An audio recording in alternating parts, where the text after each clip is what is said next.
All right, hello everyone, it's Ferric and welcome to day 69. Can we get a nice spam in the chat?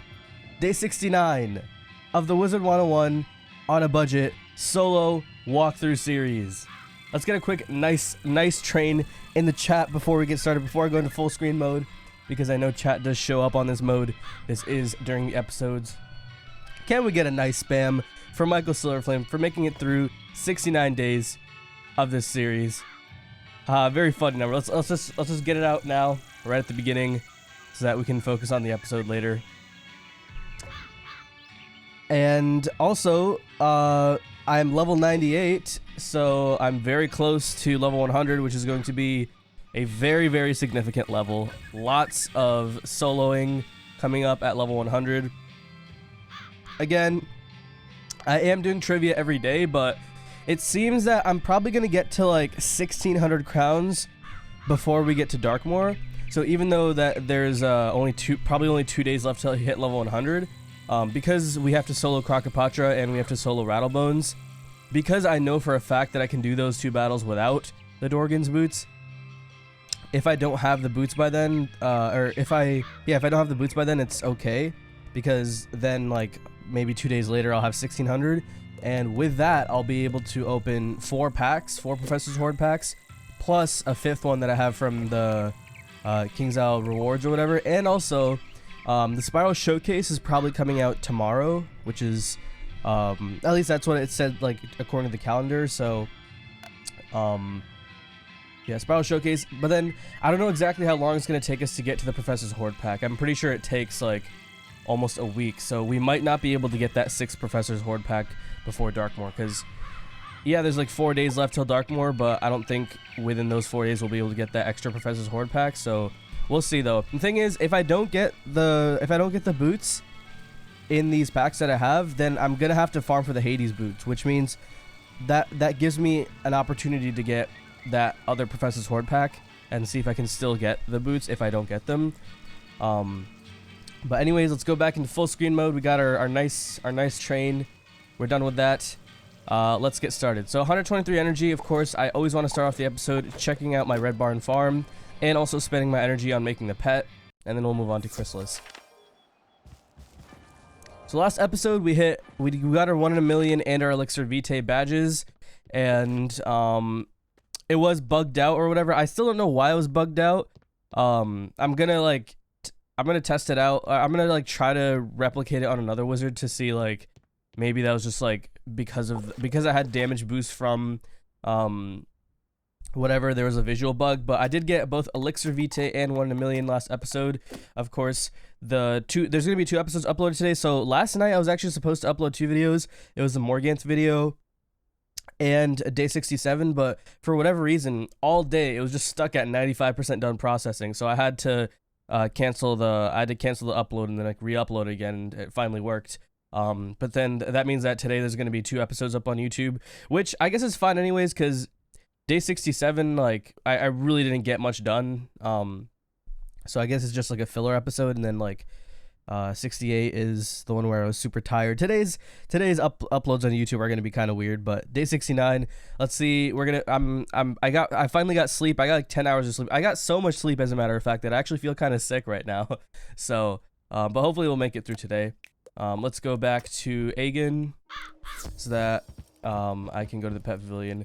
I'm energetic. I don't know why, but like I feel like kind of congested, but I don't feel sick, but like the back of my throat does hurt a bit. But it's not like when you like get a cold or when you get sick, like you also have a headache and like you just feel kind of trash. I don't feel like trash or anything. It's just that my throat kind of hurts a bit. And I think it might have something to do with the fact that I slept for 10 hours, which that's too much sleep. There is a thing called too much sleeping, and if I sleep like more than 7 or 8 hours, that happens sometimes, so maybe it's from that. But anyways, the pet that we're making is the Decathlon pet. We've been getting Fairy Friend and Frozen Kraken like by adult every single time. It has all the talents in the pool. Of course, it still has 1 or 2 Bloodbat talents, but I don't think I have to worry about those. I think at this point the pet won't fail, because I think with the Decathlon pet, because Maycast heals tend to be like super sticky talents that manifest super easily. Those tend to be like the fail talents for all their pets. Because those are the talents that we want on this pet, there's a very good chance we'll get them. So the other 2 talents that I'm hoping to get on this pet, I believe, is Sprite Queen and Sprightly are the last 2 talents I believe that I want to get for the healing pet. So anyways, will cast vampires better? Well, the thing is, like, Frozen Kraken does more damage, and with a pet, like, with vampire, you're only gonna get like 200 heal for the will cast, which, I mean, I guess that's a lot. And since you can do it kind of consistently, I guess that's a lot, but I don't know. I mean, I've already made Frozen Kraken. It does more damage, so I'm going to stick with this for now. More turns. Oh, yeah, and then apparently it also costs more will cast turns, I guess. That's also a thing. Oh, yeah, because Frozen Kraken is 3 pips, so I guess, like... Well, I mean, it doesn't use your pips for will cast, I know that, but okay, I guess it's like the pet happiness. It might cost more pet happiness. I'm just going to stick with this, because... Okay, so the Decathlon pet I have on my other account has Frozen Kraken. I'm going to practice Decathlon with Frozen Kraken on my other account. And then, like, hopefully we'll unlock it here. Either way, I don't have enough talent tokens anyways to unlock either of them. Maybe, actually, I feel like the Vampire would have cost not Elemental tokens. It would have cost Spirit tokens, which I definitely have. I have, like, 9 Spirit tokens. I would only need 1 more. So maybe it would have been better for me to get Vampire, but I guess now that we've already made this pet, I'll just stick with this, so... Anyways, let's use our Mega Snacks on this pet. Again, I always have a lot of Mega Snacks on this account. Until I get more wizards and I have to make pets like crazy, I will always, even without having a full 69 plot, I won't like really run out of Mega Snacks. So, and also I have like some of these other snacks that I get from questing that I never end up using. I should probably like use those for when I get a pet to adult, for when I'm training a pet to teen or to adult or whatever. Because that saves like, I mean, it only saves, you know, what is it, like 3 Mega Snacks for adult, and then, so yeah, it saves like 9 to 10 Mega Snacks.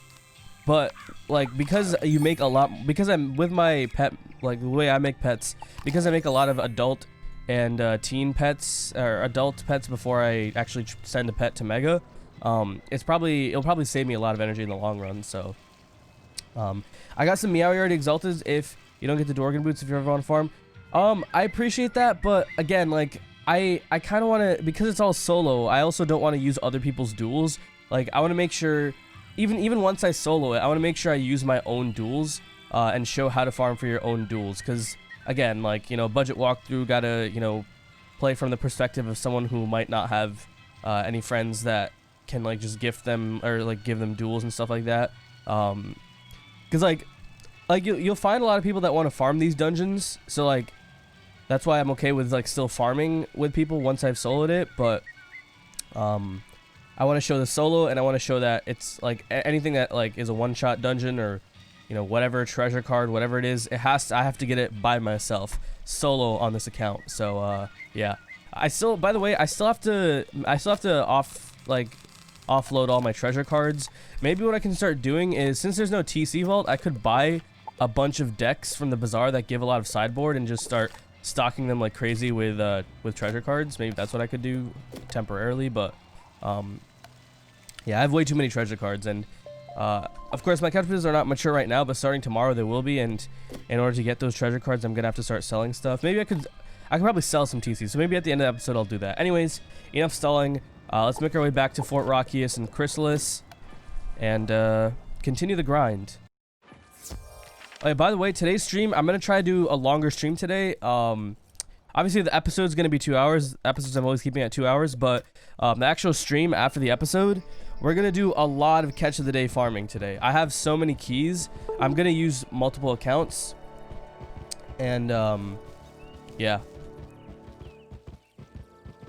I'm going to use... Because my Max Storm doesn't have catch of the day either, so but I also have a lot of wood keys on it, so it'll be really useful to use that wizard. Is 126 damage good for level 91 for PvE on my Storm? Yeah, 126 is very good. Honestly, in PvE on pretty much any school, if you can have over 100 damage, then that's very, very good. You have plenty of damage boosts, because in the end, after like you have 100 something damage, after that, most of your damage is gonna come from your blades and your traps and stuff. It's the reason why even before Ice had crazy damage in PvP, they were still a very good school because, sure, they only had like 30, like back before like Darkmoor and all that stuff, Ice Wizards would have like 30 to 50% damage, but they'd still be really good in PvP because, again, most of your damage, and regardless of what it is it comes from blade stacking, because blade stacking and trap stacking and all that stuff exponentially increases your damage. The more you have, the more it increases, because it individually so it increases it by 40%, and then that new damage is then increased by 30%, so it really adds up. So like once you're at like, you know, 100,000 damage, just a small 30% blade will increase your damage by 30,000.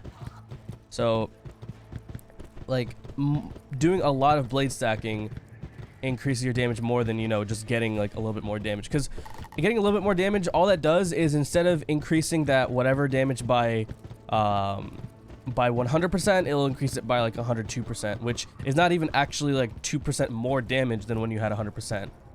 Hope that made sense, but yeah.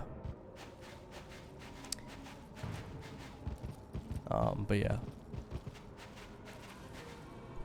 Hello? Okay, so like why is my quest arrow telling me to go there? I get that I have to go around, but like what if you're actually doing this? Okay, well, that was weird. I wish the quest arrow made you go around. I'm assuming you did Ghost Dog. Yeah, so yesterday I did do Ghost Dog. It's gonna be kind of weird because typically I title my episodes like, you know, solo this battle, like if I get to like a significant battle. But because I hit 1 million and got Elixir Vitae, like that obviously has to be the highlight of that episode. So at the end of day 68, yes, I defeated Ghost Dog. And yeah.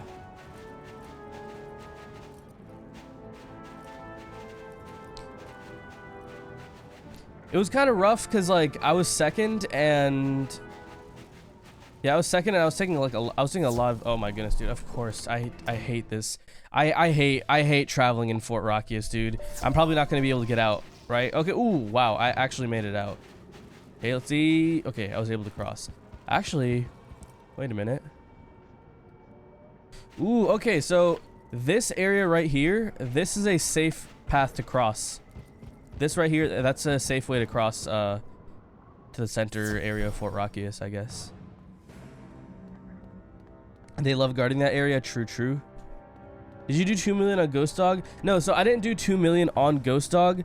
I did the 2 million hit and then heal back for 1 million. I did that thing during that episode, and it was kind of bugged out. I actually did it twice. It's just that like the game bugged out or whatever. There was a visual glitch, and then for whatever reason it showed that I got Elixir Vitae after I completed a quest. I have no idea what happened. It was clearly a bug in whatever the game, I don't know, display. I have no idea what it was, but that episode will be uploaded later today, so you can definitely check that out at like 5 p.m. today. So maybe after the stream, although I did say I was streaming a little bit longer today, so maybe during the stream that episode will go live, and then like after the stream y'all can check it out. But yeah, had to work with Vaporize and got a bit lucky. Okay, let me see. Time to cross, time to cross. Ah! I almost got caught. Oh my goodness, dude. It's always scary crossing that, dude. Yeah, I got the gang. I got the squad with me. I got my proud lion. You know what? There we go. Now I have a thumbnail. Boom. That's gonna be my thumbnail for if nothing else special happens this video. I have my thumbnail and I have my title as well.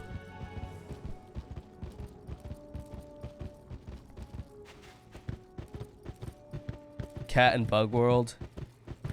I mean, cats don't eat bugs. No, they don't. They eat larger things. Do cats eat bugs though? I don't think they do. I mean, I guess they could, but they don't. They ate spiders? Oh, and I have to go back to Bastion. Okay, wait. So, there should be a teleporter. I'm not gonna... I mean, I guess I could use a teleporter. I'm gonna use this, but... Okay, this is how I get to these guys really quickly. So I have to... I guess... Yeah, okay. So in Bastion there is... So Bastion... The Bastion teleporters and Chrysalis go all the way up to Fort Rockius. After Fort Rockius... Crescent Beach, Ruined Alcazar, all those things, I'm gonna access those from Silent Market. Spellbinder, you're with Ghost Dog defeated in Fort Rockius. You may well... Young wizard. All right, so oh yeah, so technically, I should have quested a little bit longer last episode and just completed Fort Rockius, but yeah, after you defeat Ghost Dog, yeah, you're done with Fort Rockius. So. Good. You have... All right. Jumbo, young wizard, of course. Okay, so I think now I go to Crescent Beach now. Find right? Zarozinia and look for a way to cross the Starfall Sea.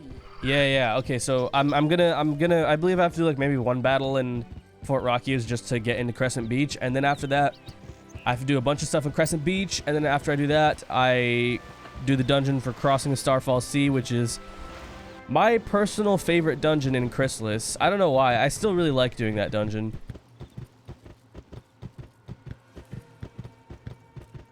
I remember the first time, this might sound weird, but the first time I ever did that dungeon, I remember that night. It was really weird. I was at, first of all, the computer, I was using a family computer at the time. Actually, no, I was using my own computer. Or was it the family? I don't remember which computer I was using, but what I do remember was that I was in the dining room and I was eating spaghetti and meatballs. And they were very good. They were very good. It was very good spaghetti and meatballs. So maybe I remember it because of the spaghetti and meatballs. Maybe that's the reason why I associate positive vibes with the Starfall Sea dungeon, or the crossing the Starfall Sea, because of spaghetti and meatballs. But I guess I'll pretend I'm eating. Maybe I don't know if I'll be able to get there during this stream, but if I get there, I mean next stream for sure, I'll definitely. So maybe I should make some spaghetti and meatballs for next stream, so I can get some extra positive vibes.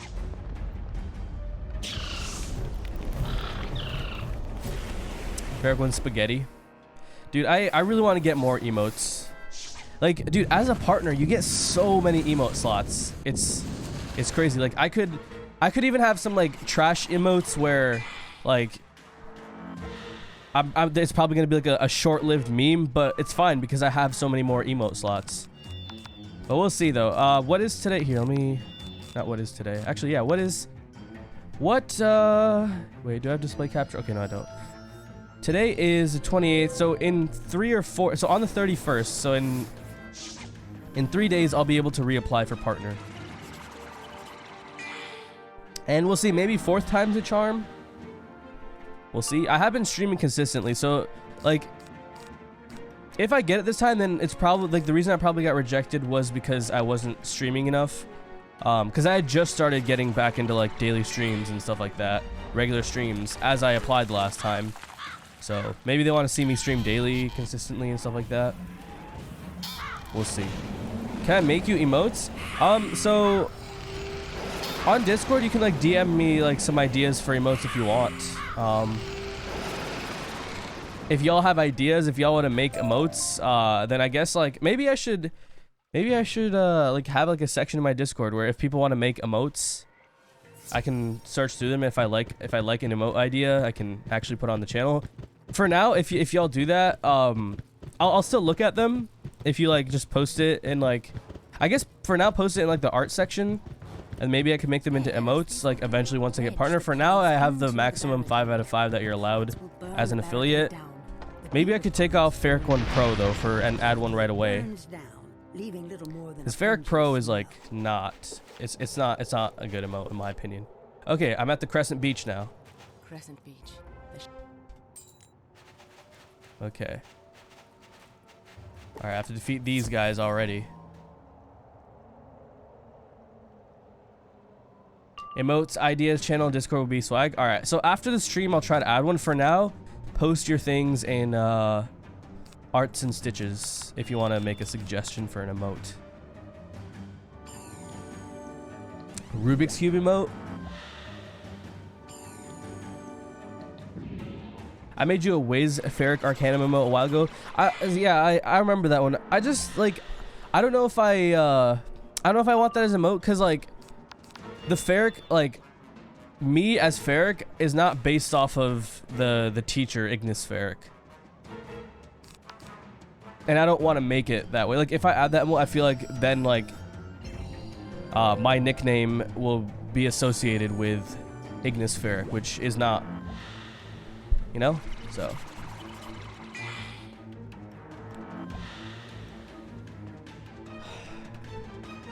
okay.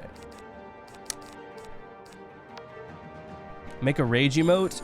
If I do a rage emote, I'd have to like get like a Wiz like avatar, or like some sort of like an avatar on Twitch and YouTube of like Michael Silverflame, which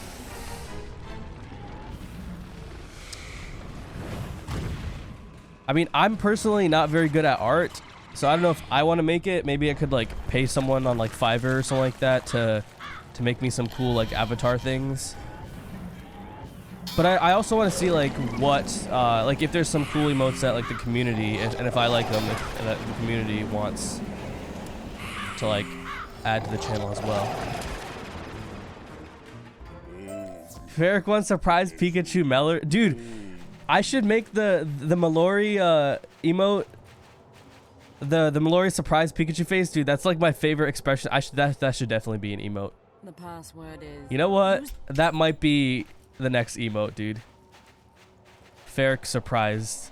And then it's just the Mallory face, dude. I have to... Okay, you know what? I already know what... Okay. Ferric Pro is going to be... I'm going to see after the stream today. I'm going to see if I can replace that with Ferric Mallory, dude. That's... Dude, whoever like designed that, they should get a raise. Whoever at KI designed that deserves a raise. The Merle Glock. Yeah, what do you call it? I think, is it Gume or no? It's, frick, how did I forget his name? Smirky uses that emote, right? So I don't want to, like, copy him. I don't want to copy someone. I don't want to literally just, because he's already using that. I don't want to just copy him. Who originally invented the Merle gun thing? Who originally invented that? I wonder. Is room big? Yeah, this room pretty big. Close level 100? Yeah, exclamation point level. I'll reach level 100 in like the next 2 days, but I won't do Darkmoor until after I have the full Rattlebones and Crocopatra gear. And I also...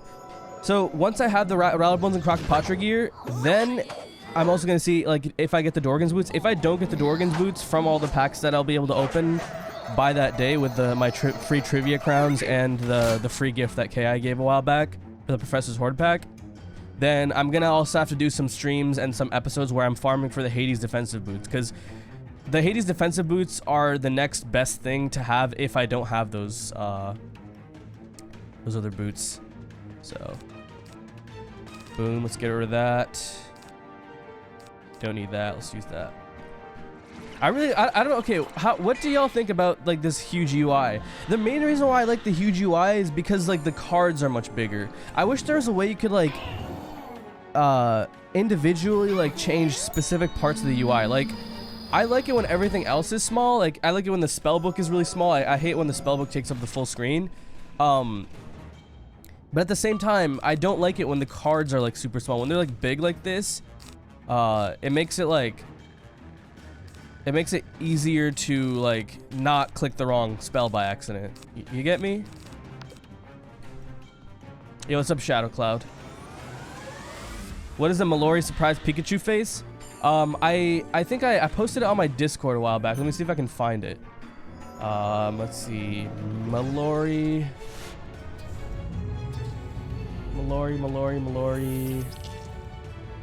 Where is it? Okay, can I do from Ferric? Yep.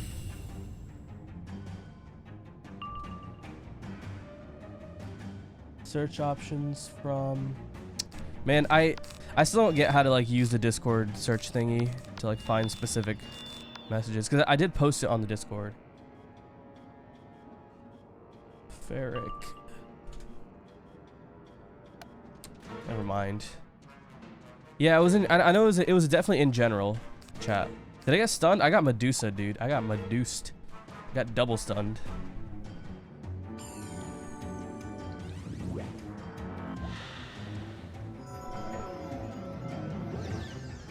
Are you still running with the Bear's Claw of Death? No, I have Blade of the Fell Titan now.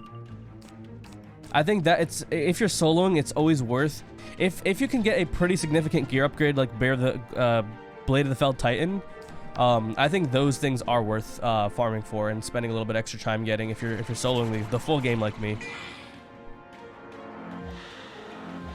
Is it worth making a Promethean Wiz for Peeve? Yes, it is. A lot of people are leveling their wizards to Promethean. If you want to experience no shad PvP, Promethean's the best level to beat. It's the highest level you can do no shad PvP at. That's a 6-pip humongous. This is actually going to do quite a bit of damage. Oof, 500. But I should be good though. Yeah, I'm going to hit because so both these guys boost, myth things boost, and with 3 feints and 2 buffs, with 3 feints and 2 additional buffs, I am able to kill any boss in Chrysalis, so yeah. My relationship with Bear's Claw of Death has ended. Now I'm with... No, it's friendship ended with Bear's Claw of Death. Now... Frick, what's the meme again? Friendship ended with... Here, let me... What's the freaking... Friendship ended meme. Yeah, there it is. Yeah, friendship... Here, take my signet ring. Yeah, okay, friendship ended with Bear's Claw of Death. Now, Blade of the Fell Titan is my new best friend, or whatever it is, I think. Doing 99 Storm like you, what gear do I go for? I don't know what, like, honestly, definitely go for Tartarus gear. Whoops, I went too far back. Go for Tartarus gear. I don't know what the exact best setup is. But just make sure you have, like, make sure you at least have, okay, so the things that you definitely need that are 100% the best, get the Morganth Athame, or I guess you could also use the Hopper Blade, so even that, like, it really depends. I don't know which one's better, but it's definitely one of those 2 Athames. Or maybe, it could, I mean, it technically could also be Duelist, so, again, I have no idea. For Amulet, though, definitely go for the Morganth Amulet, definitely go for the Duelist Ring, definitely go for the deck of Shadow Lightning. Those are the 3 things that you 100%, those are the best. And then after that, I'm not really sure, like, what's the best gear. I'm specifically going for, like, a 70 Pierce setup. And there's 2 ways I can go about the 70 Pierce setup. One way is by sacrificing a lot of health and having 120 damage. One way is by having, you know, 4,000 health, but having, like, less than 120 damage. So, I don't know what, like, I still don't have all the gear, and I'm not even at, I mean, I have all the gear, but I'm not at level 99, so I don't know which setup to rock. Or I don't know which, yeah, which of the 2 70 Pierce setups I should rock yet. Once I hit 99, then I'll be able to know, so... You really gotta experiment. Like, 99 PvP is very, very new. There's no, like, no one has fully figured it out. Even, and like, Mason Winters, he's figured out the best setup for Ice, but like, it's still a beatable setup. Like, he's still lost matches to different wizards. Tartarus gear's finally, yeah, exactly, dude. With this update, it's finally getting some love, and I really hope they don't change that. Because up until now, Tartarus has been pretty much a useless dungeon since 2014, 2015. I mean, yeah, people would farm it, but that's because they wouldn't know that the gear there is completely useless. So if you think about it, Tartarus gear was not even that useful. Tartarus as a dungeon was not even, I mean, the only thing it would be useful for was Blade of the Fell Titan, but again, you didn't have to get Blade of the Fell Titan. But so as a dungeon, it was pretty much useless after like 1 or 2 years of its existence. So yeah, any setup is beatable when you land 3. Yeah, no, Insane Bolt makes any match possible to win. As a Storm Wizard, you're never going to be guaranteed to lose a match. There's never going to be a matchup that you just can't win, unless you're like a lower level Storm where you can't have Insane Bolt. They didn't buff Tartarus gear. They just made it so that if you're below level 100, you're never going to be forced to face a level 100 plus wizard. It's always going to ask, from now on, it's always going to ask you whenever there's a possibility that you cannot get matched up with someone that's around your level, if you're below level 100, it will ask you first, like, do you want to potentially face someone that has shadow magic or is level 100 plus? But yeah. Oh yeah, by the way, I upped my bitrate. Again, I could, like, upping the bitrate doesn't affect if I lag or not. If I lag or not, it's just how trash my upload speed is, but upping the bitrate, the stream should feel a lot less pixelated than yesterday. It's still not perfect. I'm only streaming at 4500 bitrate when the recommended for 1080p 60 is between, the minimum is, like, bare minimum for 1080p 60. You should not be streaming below 6000 bitrate if you don't want pixelation, but there still will be pixelation, but it should look a lot nicer on stream. Did not collect. Fun, dude. Fun. I guess they're not hard mobs, so I can keep on fighting them. No worries. Scarecrow needs the animation update. I really liked the original Scarecrow animation where it was like, it started off like super zoomed in. It looked like much more ominous. I also liked, I don't, and see, here's the thing, like when they zoomed in Sirens and Stormlord, I didn't like that. Like, I liked the original, for whatever reason, they started doing like a zoom in effect on Sirens and Stormlord, but they took away the zoom in effect on Scarecrow. I wish they like revert it so that Scarecrow was the way it originally was, because it looked a lot cooler as a spell before then. And I still think that, like, it's like the Stormlord and Sirens, like the zoom in thing, they don't really add anything to the spell. I like the way they looked before. I don't know why. Maybe people don't agree with me on Stormlord and Sirens, but I feel like a lot of people that saw the original, that know what the original Scarecrow animation looks like, would probably agree with me that the old animation looked pretty cool.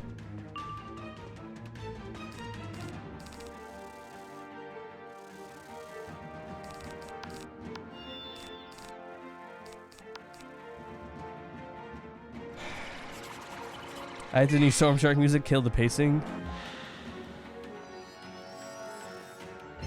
I missed the old, yeah, I missed the old Stormlord animation too, dude. It looked more powerful before as a spell when it was all zoomed out like that.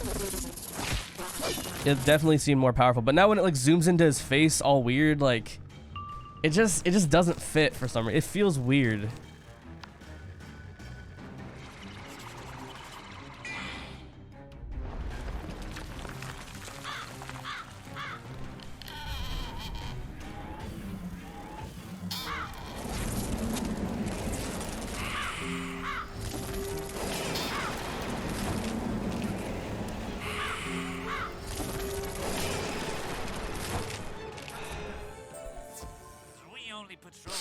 Tiers of the beach. Go pester the driftwood branches.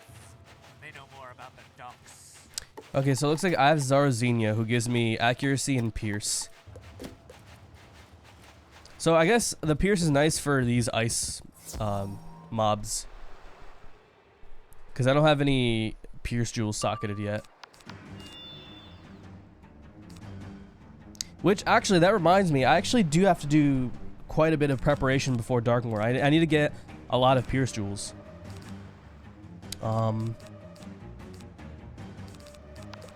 Also, what I'm gonna do is like after I'm done with all that Darkmoor stuff. Okay, I got started. After I'm done with all that Darkmoor stuff, I'm probably gonna, once I reach Morganth, I'm probably gonna farm Morganth on this wizard. Obviously, in my opinion, the Morganth amulet is the best solo amulet that you could use in the game for like a long time. I think it's better than the Darkmoor amulet for soloing because of the card that it gives, and you only lose 2 pierce and 1 resist, but you gain the block, which is obviously really nice when you're soloing. And then yeah, the blade is really useful. Yeah, if you're ice and death, you definitely, I think like the blade is awesome. So anyone know what part of Zigzag drops damage? So okay, so Zigzag, there's 2 different damage amulets. There's one that gives the buff cards that both amulet gives is the same. One of them also gives a level 48 AoE hit spell for your school, which is useless because it's an unenchanted version. It's a weaker version. But I guess that's the way you can differentiate which one it is. But basically, the good Zigzag amulet, in my opinion, is the one that doesn't have the extra item card, because that one instead of giving 2 square sockets, it gives you 1 square and 1 tier socket. So it gives a little bit less health. Like I think it gives like 20 less health than the one that gives 2 square sockets. But because it gives you a tier socket at level 60, even if you socket to level 55 plus jewel, which is the lowest jewel you can socket at that level, or that's, I guess that's the highest jewel you can socket immediately at level 60. It gives you more overall health with 55 plus health. So I'm gonna call that one the good amulet. The one that gives a tier socket, I'm gonna call that the one the good damage amulet. Although they're both pretty much similar. They're pretty much the same, just as useful as the other one. But the one that the good amulet is from the final boss, Molar's, while the other damage amulet is from the wooden skeleton key chest in Lower Zigzag. There's a wooden skeleton key room in Lower Zigzag after you defeat, I believe, the first minions, or maybe it's the second minions. And yeah, but again, another reason why I would farm for the good amulet is because, you know, spending wooden skeleton keys on chests is like, you're gonna run out of wooden skeleton keys very fast. I think you should save them for other battles. There's other more useful wooden skeleton key bosses that you should save your wooden skeleton keys for. So you did it. You beat my record. Oh my goodness, he actually did it.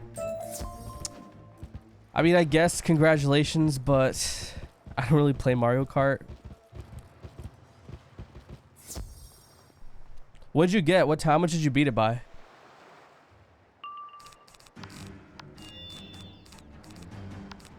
By 1 second? I mean, I guess you proved me wrong, so.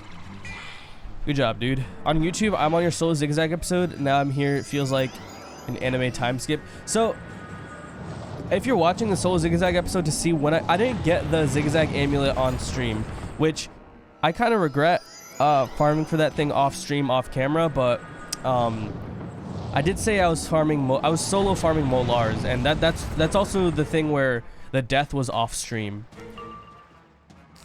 That's probably one of my bigger regrets about this series, is that I didn't do the farming for the Zigzag amulet on stream, which I ended up missing a death, and I ended up missing, you know, that. I did get the robe on stream though, which is good. And yeah, I got the robe from the extra chest, which was super lucky, super hype. Streaming Mario Kart would be interesting. I mean, I'd have to buy a capture card. Yeah, I'd have to get a capture card if I want to do that. So I don't know that I can do that. And by the way, a capture card that like a good capture card, like the Elgato capture card, that thing costs like $200, I think. Something crazy. I don't know if I want to invest $200 in something that I wouldn't be using all the time, but we'll see. So far, I'm not gonna say like. So far, like anything that I've upgraded since the day I started streaming, I'd like to think that most of the stuff that I've gotten has helped me in some way. Like the PC upgrade, I can, like, the reason why I'm even able to do like daily uploads like this is because of the PC upgrade.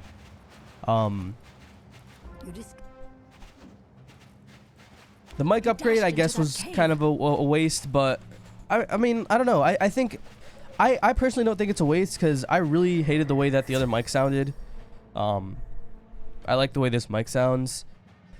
And then, like, what else did I upgrade? I guess, like, the only thing that I really wasted on was getting the whole camera set up, because I haven't even started using it again. I could have waited for it, but I could have waited to buy the camera.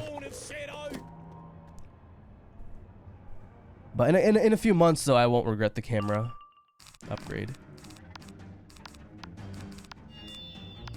I do still have to get better lighting, though, because like a DSLR, getting like an actual camera instead of using a webcam, it's only fully worth it if you can also pair it with good lighting. And I don't have really good lighting where my computer is. Like, there's a window right behind me, so I have to like also buy like a nice light. So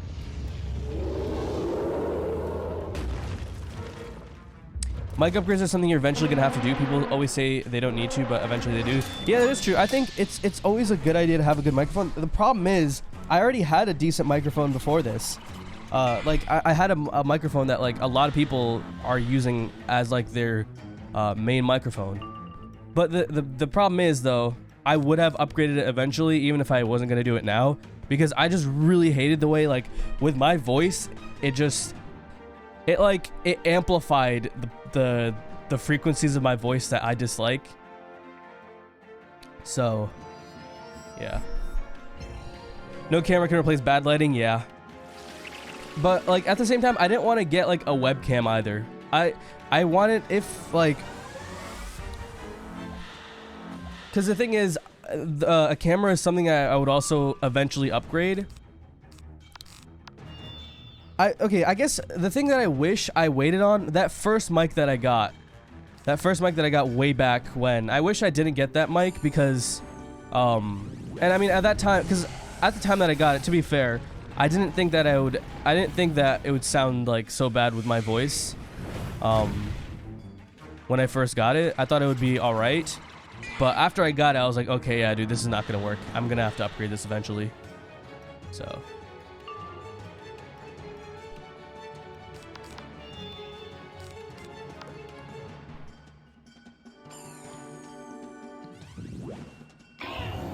Mario Kart is very easy to pick up once you get to the film. Okay, can I say something about the whole Mario Kart? So Mario Kart 8, the one that's on the Switch, that one's a new one, right? The Wii Mario Kart is the second newest Mario Kart, right?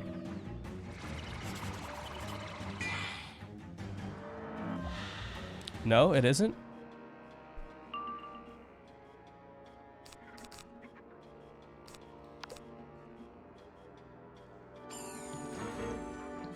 Mario Kart 8 Deluxe is on the Switch? Oh, okay. Okay, Kart 8. So I guess Mario Kart 8 Deluxe is the newest one. Then there's Mario Kart 8, which is Wii U, and then before that was Mario Kart Wii. I still think, I'll be honest, the best Mario Kart was probably still like the Wii Mario Kart. I've seen gameplay of the new like Mario Kart 8 Deluxe on the Switch, and like it seems like whenever you like fall down or whatever, you recover way too easily from that. Like in the Wii version, if you fall down or whatever, you actually get severely punished for it. But I feel like in the new version, like sometimes when you fall down, it actually lets you skip parts of the stage. Like it brings you forward sometimes, which is really weird. If you fall down, if you do something like that, you shouldn't be rewarded for that, in my opinion. Maybe that's a bad take, but yeah, that's how I feel about that. One thing I do like though, the blue shell, I do like that. I do like the way the new blue shell works. So on Mario Kart Wii, the way the blue shell would work is it would like fly over to the person in front, and it would only affect the person in front and anyone that gets in the explosion radius of it. The way the new blue shell works is it actually stays on the ground and continues knocking away people. It's more OP. The new blue shell is more OP. So it still explodes, but it also stays on the ground and knocks away people that are in the way of it. So Mario Kart Wii, Mario Kart 7. Oh, okay, Mario Kart 7. Okay, I guess. I mean, okay, here's how it goes. So I don't know much about Mario Kart 7 or Mario Kart 8, but I will say Mario Kart Wii, I think, is better than at least the newest Mario Kart. I have no idea what the two in between are like, but I don't like how falling off can actually reward you sometimes in the newest Mario Kart. Falling off should definitely set you back a lot. So wait.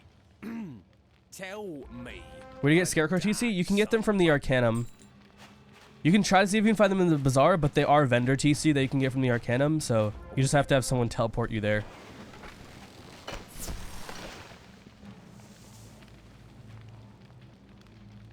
In Mario Kart Wii, you can do several shortcuts by catching certain respawn points. Really? I mean, the thing is, those aren't. I guess like those aren't really intentional, but like in Mario Kart, in the newest Mario Kart, like it's like they intentionally have it so that at certain spots when you fall, it actually like the animation actually brings you forward.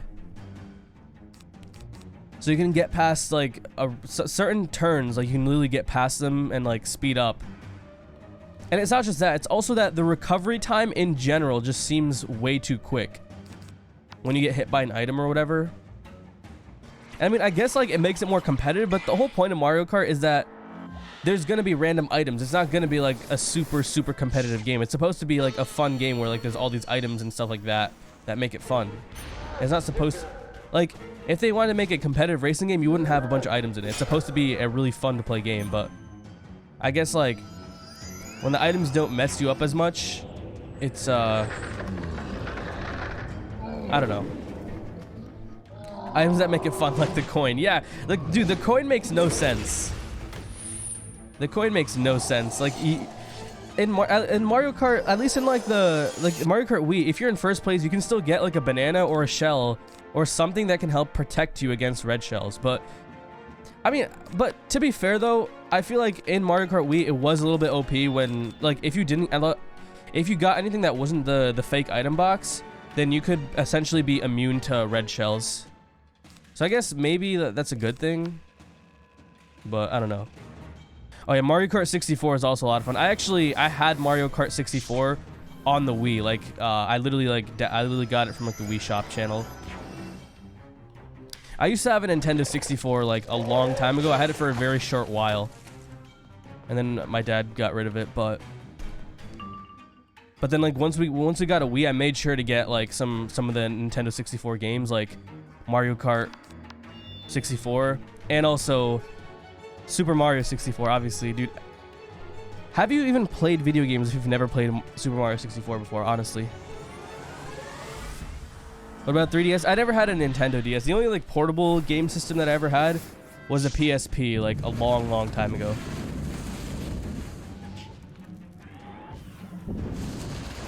You can't do wheelies in the newer games? What? I mean, I guess the way you did it in Wii was you actually like have to like physically lift up the Wii remote, which you can't really do on a Nintendo Switch.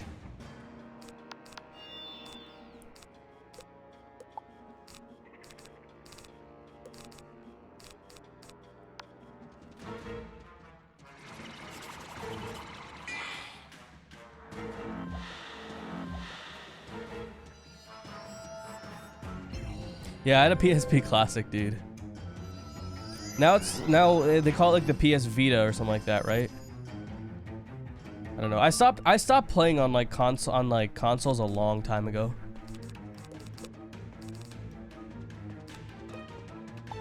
I'm looking for a cleanse charm. Oh my goodness, I have so many braces still. Wait, why did I even have? Oh yeah, these braces were all for the ghost dog, but I'm probably not gonna pull a cleanse charm now. I guess I'll keep on discarding the braces individually and draw one card at a time, but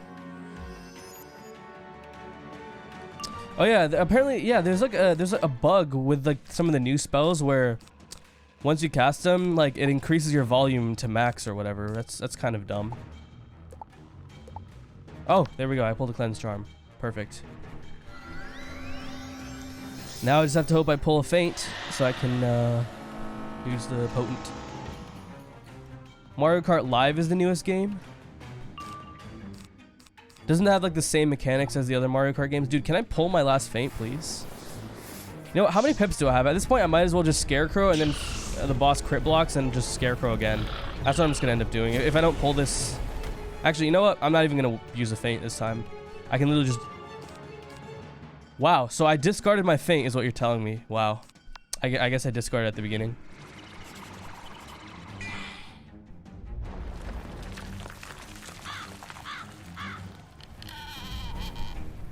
That's the one that comes with RC cars? Oh, okay.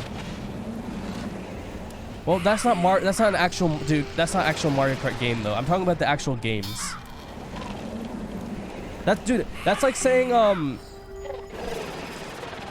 trying to come up with an example, but that's like saying that, like, Legos that are based off of, like, a video game is, like, the newest version of a game, dude. That doesn't count, dude. No, the newest Mario Kart game is the actual newest game, not...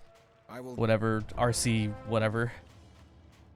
Once I found and I saw a hopper rolling its pit, and quick his Ned, Mario Kart Tour, I guess. 30 more couch videos and I got my full 69 plot complete. That's like, that's, I guess like a few more hours of farming and you'll have your full 69 plot. That's pretty good, dude. It's always nice. Getting your first 69 plot is just so refreshing because then after that, like, After that, any couch potatoes you get go on a new wizard. So if you're only on your first wizard on a new account, once you get 69, you don't even have to worry about couch potatoes ever again until you create your new wizard. What do you think is better, the Darkmoor wand, or the legendary weapon crafted? Definitely the legendary. The Darkmoor wand is not useful at all. It's completely useless for anything outside of PvP, and now even in PvP, it's pretty much useless because at max level, there's going to be way better wands than the Darkmoor wand. The Darkmoor wand was the best wand for level 100 PvP, except for like ice wizards, or for certain schools, the Darkmoor wand wasn't the best, but for storm, for life, for fire, those schools, the Darkmoor wand was very, very good. That pierce was insane on them. But now that level 100 exalted PvP is pretty much dead, they're pretty much useless wands now. There's almost no situation where, you know, 11, 10, 9, 8, whatever pierce that they give, depending on what school you are, is worth more than even the 10% damage on Skyer and Hosta. Like, yeah, they give crit block, but that's all they give. Crit block and a lot of pierce. That's it. Best plant for XP to get until level 15 besides couch potatoes and EMPs? I would use couch potatoes and EMPs, because the thing is, you use pink dandelions to get to rank 3 in gardening.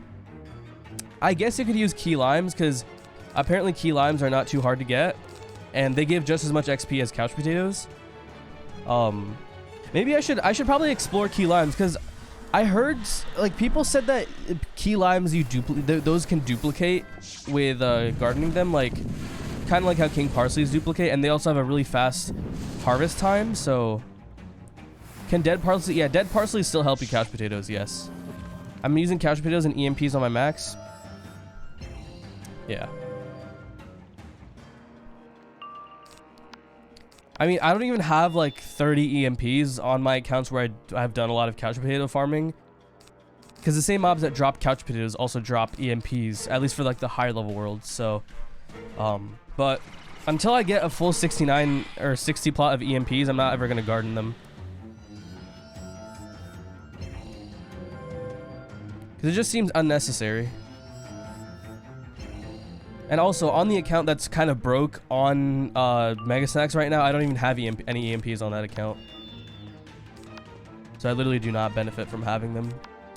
Also, it's kind of weird because with EMPs, you can't get Pixie to... EMPs don't naturally summon a Pixie. You always have to spend the extra energy to get a Pixie, or take care of a plant next to them that can naturally get Pixie, but then that's more energy that you have to spend. They already cost more energy to spend because it takes longer to take care of them, because you have to use 4 different spells as opposed to just the 3 that you have to use for couch potatoes. Potentially, I mean, I guess you only have to cast 3 spells if you use like the 48-hour spell or whatever it is, but Sky and Hosta or Headmaster Glowing Staff? I mean, Sky and Hosta is technically free, so you don't have to get Headmaster's Glowing Staff. I would completely avoid opening packs at all until you're max level, and at max level, Headmaster Staff isn't even the best thing. Also, the Headmaster, like the wands themselves, you shouldn't be going for anyways, because I forgot to discard. Okay, well, I got lucky and pulled Cleanse Charm. But yeah, no, I don't think you should ever open packs until...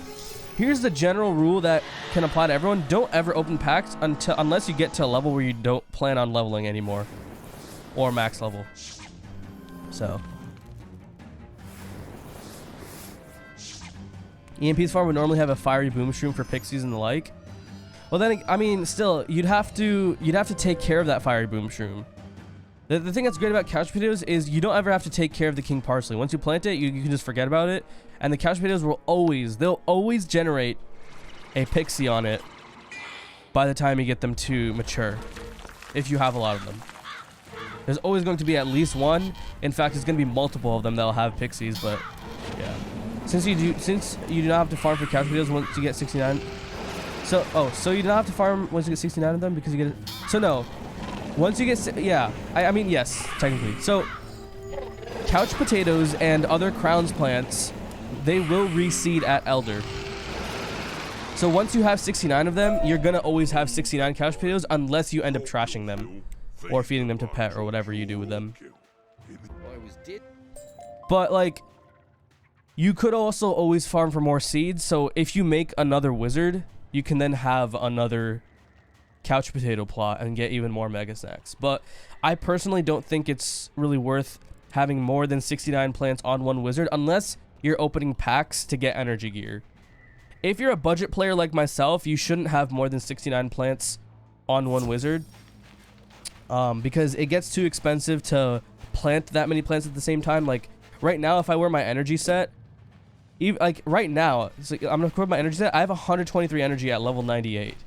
So I actually don't even have enough max energy right now with the fishing gear. Of course, once I hit level 100, I'm gonna have, first of all, I'm gonna have more max energy. But starting at level 100, I can actually get enough free energy gear, easy to obtain energy gear, to take care of a full 69 plot. But you're never gonna have enough energy to take care of 260 plots.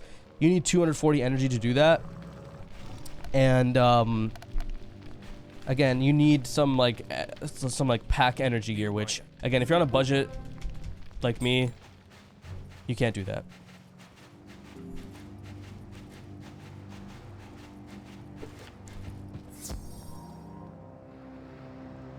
In general, are fire wizards best? Well, there's no way you can generalize something like that, because there's so many. First of all, there's different aspects of the game. PvE is not the only aspect, and then you also have to determine, you know, what level of PvP or PvE you're doing. You have to determine whether you're going to budget, pay to win. You need to get to very specific things before you can say what is the best and what isn't the best. Until then, it's a very subjective to say, you know, what thing is what school is the best. If I get the zigzag robe and the Sinbad wand, and if my pet gives Stormgiver, I'll have 141 damage at level 91. That's really good. Yeah, that 140 damage is very good. Although, I would, if you're doing with a team, having the most damage is the best. But if you're soloing, you should have a balanced amount of a good amount of damage and resist as well. So I already have the Headmaster Staff and the Skyrim Hasta. I'm just asking. Oh, okay, okay. Well, I mean, use whichever one gives more damage. Okay, what level Headmaster Staff? Because Headmaster Glowing Staff, the Fire Headmaster Staff gives the most. Oh, the Headmaster's is level 20? Wait, what? Headmaster Glowing Staff 20.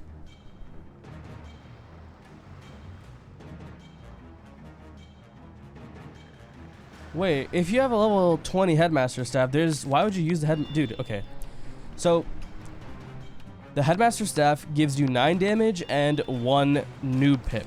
The Skyrim Hasta, meanwhile, gives you 10 damage and 1 power pip. I would definitely use the Skyrim Hasta. It's way better. It gives you more damage, it gives you universal damage, and it gives you a power pip. There's almost no reason you should use the level 20 Headmaster Staff. I can't believe I still can't believe the level 20 Headmaster Staff is that bad, but yeah, that was pretty much a no-brainer. A rat who sails the starfall sea. Bro, I thought you were asking like, you know, should I go for the Headmaster's Staff? Is it worth buying it? But no. If you're asking me level 20, that's like, there's no reason you should be using the level 20 Headmaster Staff. If you're high enough level to use the Sky Iron, use the Sky Iron. It's way better. For questing, use damage and resist applies to all schools. True.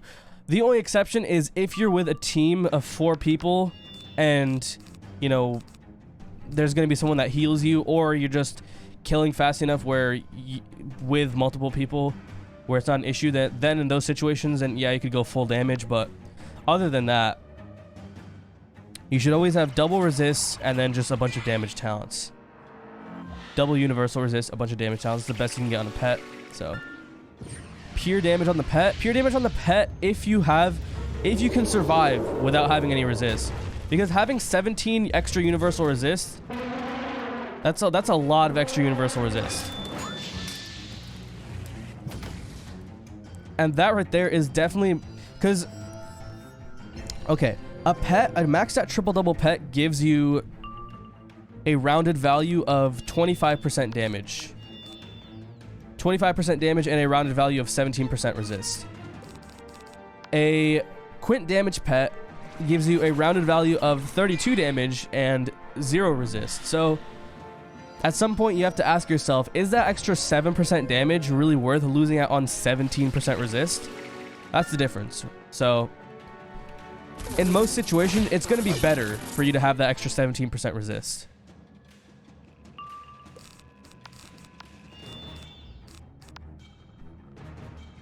You shouldn't even open this Professor's pack. Yeah, exactly. You shouldn't open Professor's packs.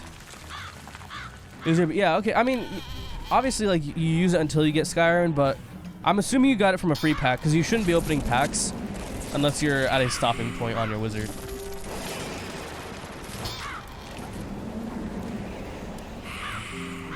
Unless you just feel like wasting money because... Ooh, alright. I have a big energy opal now.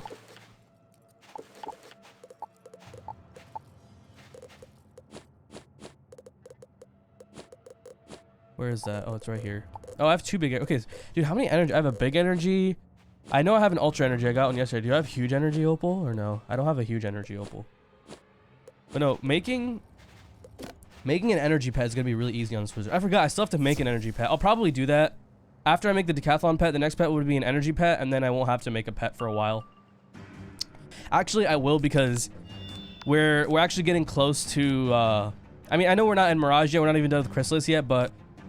After we're done with Chrysalis, dude, we're gonna get to Mirage very quickly, because with, like, Polaris is a super short world. So, again, once I hit Mirage, we're gonna start voting, and once I figure out which wizard's gonna win the vote, I'm gonna start making the pet early, so that I can be super stacked on that wizard.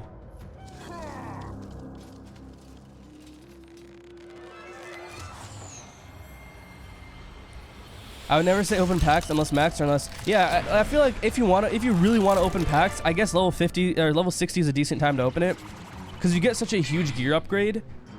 And if you get your hat and robe very quickly and don't get your boots, then I mean, even if you do get them, pack boots are definitely better than the farmed boots, and they can definitely help you out. I mean, I'm still personally I was rocking the Hangman's boots. I did open Professor's packs at level 60. I did open as many as I could, and I couldn't get the boots.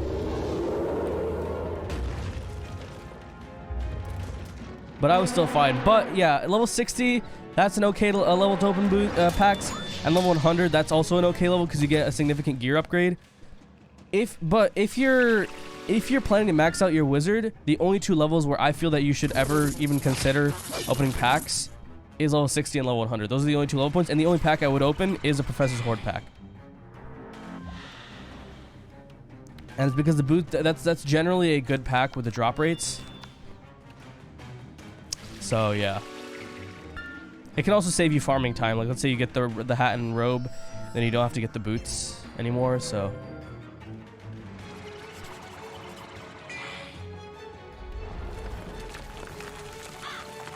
Better to run Darkmoor boots at level 100 over pack boots because damage over crit. Well, the thing is, the pack boots also give a little bit... They give more health. They give, like, at least 100 more health. I think it's maybe even 200 more health. And they also give more resist. So, I personally prefer the pack boots for questing because of the extra health and resist that they give. And since I have those boots anyways, so like here's the thing, on my Death Wizard, I'm gonna be going into Darkmoor with the Bone Smasher and Crocopatra gear, and for Death, that gear set in my opinion is slightly better than Darkmoor anyways. So once I beat Darkmoor, I'm never gonna have to actually farm Malistaire because I already have the pack boots. I could go for the Malistaire boots, but if I already have the pack boots, there's no point in getting those. Because again, I value resistant health over damage, always. Because yeah, the pack boots do give less damage than the Darkmoor boots, but... Yeah. Farming Malistaire sounds amazing. I mean... Oh wait, oh that's supposed to be a joke, because I don't think anyone likes farming Darkmoor. So... I'm starting to catch on. Alright, Taylor Coleridge time. Are you gonna farm Croc with viewers? After I do it solo, yes. These fragments are from some strange vessel. Whoever or whatever lives here is in a wretched state. Be on your guard. Oh, no farming mouse. Okay. Make my level 99 ISIS so relieving knowing that I can stop questing before Darkmoor. I mean, Is this? Spellbinder, defend yourself. honestly though, I feel like post Darkmoor questing is like kind of a relief anyways, because first of all, you're mostly done with Chrysalis, and after that, all the worlds are like not super grindy worlds. But I see what you mean though. Like it still takes time to like get all that.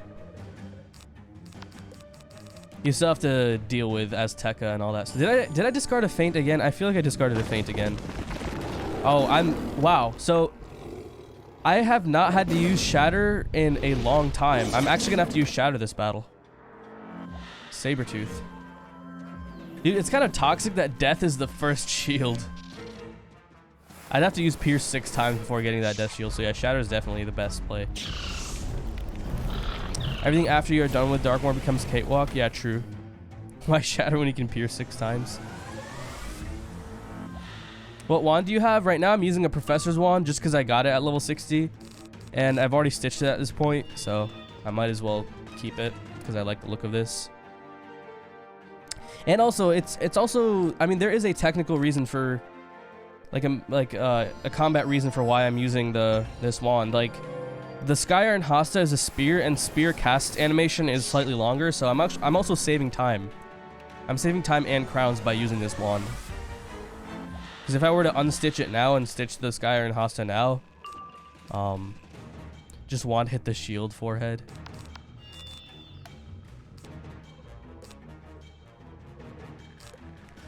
Remember how many people would always tell me that, like, you know, Sky Iron is better, or not Sky Iron is better, but they'd always tell me, like, you know, how are you going to deal with, like, you don't have any wand hits, like, what are you going to do? Like, bro, I'll just carry Shatter or Pierce.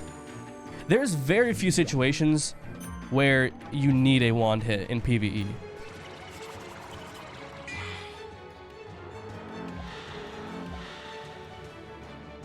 In most situations, having Cleanse Charm, Pierce, Shatter, all that stuff is better. And besides, needing to carry wand hits in main deck, that actually clogs your hand even more.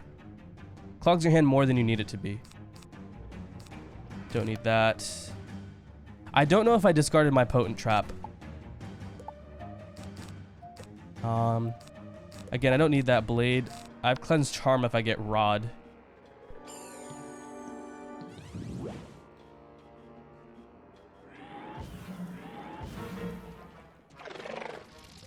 I'll just use 3 power pips. Bro.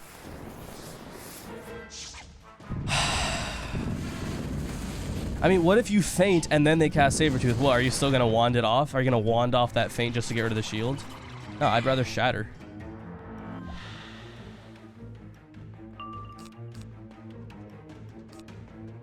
I don't need this. I don't need that. I don't need that. Give me my Shatter. Bro.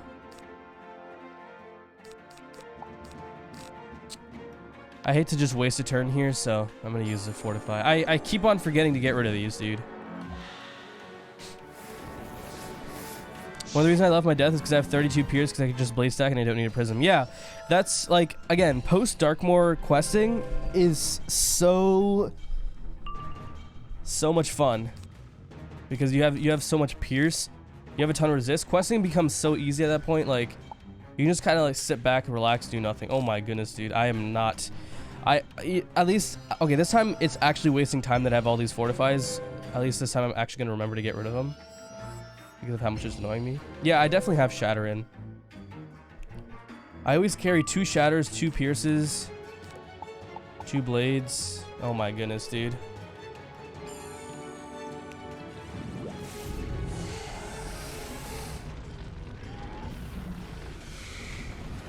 My death is not the best. I have 118 damage, 48 resist, 32 Pierce.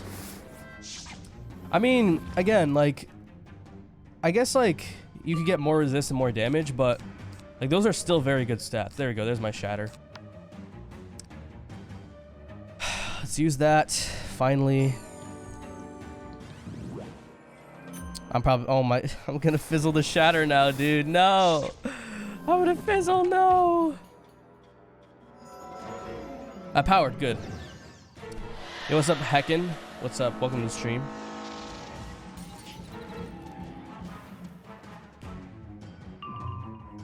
Oh, of course I discarded my freaking potent trap. Alright, well. Time to just scarecrow. I also discarded my extra buffs, so... Although, actually, no. He has... So, I'll still be hitting with 5 buffs, because he's a balanced boss. Dude, watch me get a Frida now. Watch. I'm gonna get a Frida on the turn I hit. Oh, no, dude. It's gonna happen. Okay, good. I got Meteor Strike. Oh, crit? Because oh, that's because he has Vengeance. Yeah, but my block still ended up blocking part of that crit. Like, I didn't block it, but I took very little. Like, I should have taken way more than 300 damage, but the crit multiplier was very low.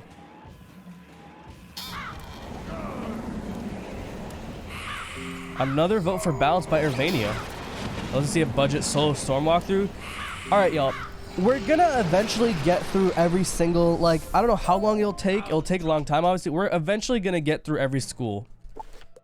It's just that for the next vote, like, the very next school, that's what we're voting for right now. And we're gonna do a vote for every school. Until, like... Until, you know, there's only one school left, I guess. Why? Okay. I almost forgot.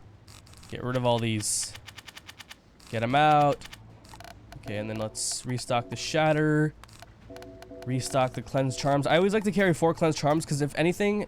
Oh, never mind. I actually have to buy more cleanses. If there's anything that you have to... that is like... If any of these are like extra important, it's definitely going to be the Cleanse Charms. You're going to get Weakness of Freeded Rod way more often than you're going to have someone set Shield or Tower Shield. So... Just use Snack Attack, bro.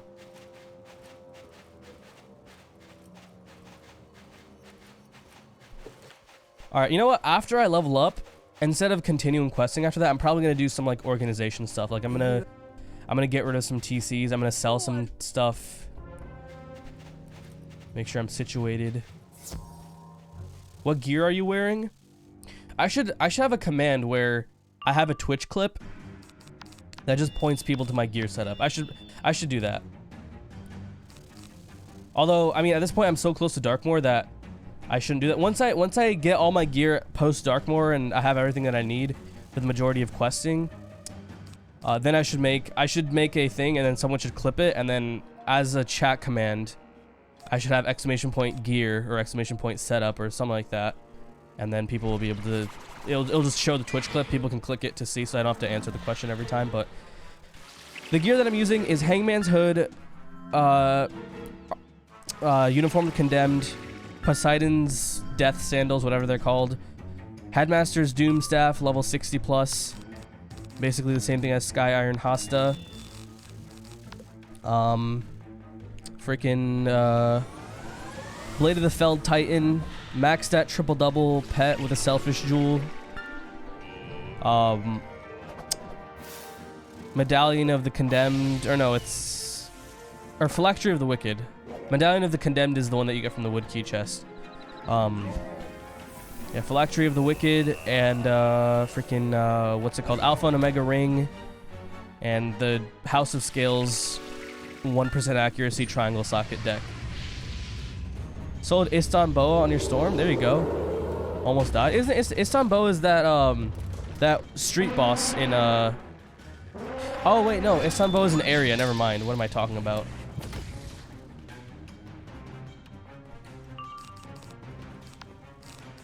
Alright, boom. I would keep your robe unless you don't care for max damage. I'm not gonna trash any of the gear. Like, I haven't even trashed my Senator's gear on this account. I still have that stuff. I'm still gonna keep it. It's gonna cost me an extra 100 crowns because then I have to unstitch and then restitch, but I'm still gonna keep it though. It's just that I'm not gonna use it anymore. There's never gonna be a situation where I ever use this robe again. Bro, I hate this did not collect. This is like the most disgusting thing that you have to witness when you're questing. No, I almost accidentally redeemed. Gifts. I'm never gonna redeem those gifts. Your robe is highest base damage for death. Yeah, that is true, but again, like, it's never gonna actually be used.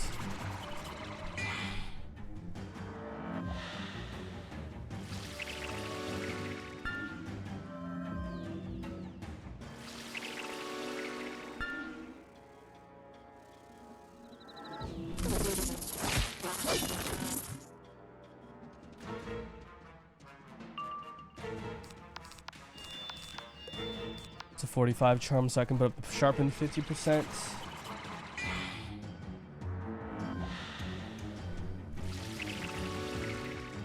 Are you gonna craft Deer Knight? Not yet. I'm gonna craft it whenever I start amber farming, which I'm not gonna start doing. You know, there is a chance I literally get to 130 and I still don't have Deer Knight, because it's just, there's just no situation present that, or there's no current situation where I'll ever need it, or need any lore spells at all for that matter on this wizard. Like, see, the thing is, on a life wizard, as soon as I can craft the spell, whatever it's called, Ratatosker Spin, as soon as I can craft, or I guess just Rat Spin, as soon as I'm able to craft Rat Spin, like I get, like, you know, Legendary Artisan or whatever, I'm gonna craft that thing immediately. Because on a life wizard, that spell is definitely useful in PvE.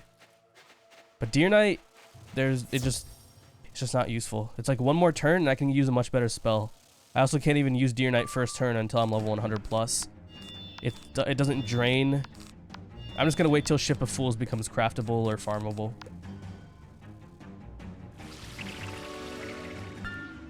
When did the yeah, I think it's the Celestian pack that Ship of Fools came out with. When did the Celestian pack come out?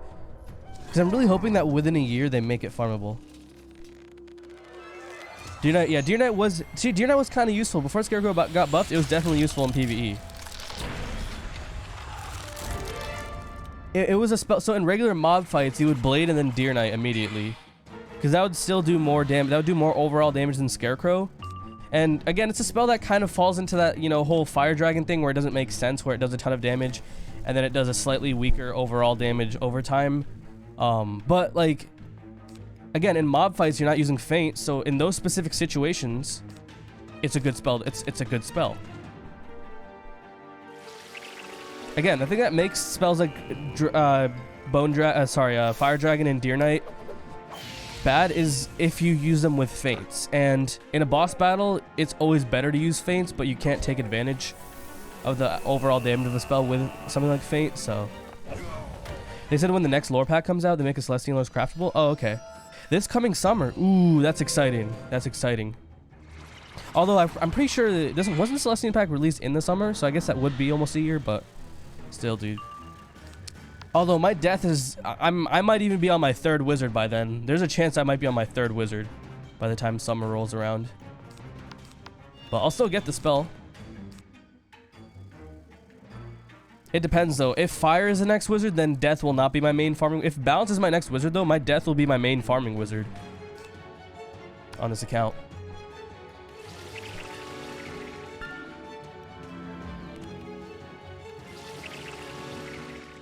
Here's a list of people that drop pip decks for Valor of the Broken Fang, Soothsayer Gate, Sardonyx, Archmage's Lorcan, Chamber of Warweavers, The Hive, Archmage's Lorcan. Yeah, so again, Sardonyx, The Hive, Galleries, and Shadow Palace. I'm gonna reach Darkmoor before I reach any of those. I'm gonna reach level 100 before I reach any of those, more importantly, which is the level that I need to equip the crafted decks. So, and the crafted Darkmoor decks are better than any of the level 95 plus pip decks. Although, I guess for 99 PvP, that's where you get the things. Okay, 69,000 XP. Any useful balance spells to craft for PvE? I really don't think there are. I mean, I'll probably craft Lore Master early on a balance anyways, just because it's like, it's an iconic spell of balance. But I don't know. I'm not gonna go out of my way. Again, I'm not gonna really go out of my way. So 69k XP on the 69th episode. Okay, nice. Extra nice. Dude, if I could get that same 69 health setup once I hit 125, that would be funny. Like, kind of like the one that I have on my main death right now. I still can't believe that I wasn't even trying to go for that. I just randomly got the Tennyson robe, I equipped it, and I saw max health 69. That was insane.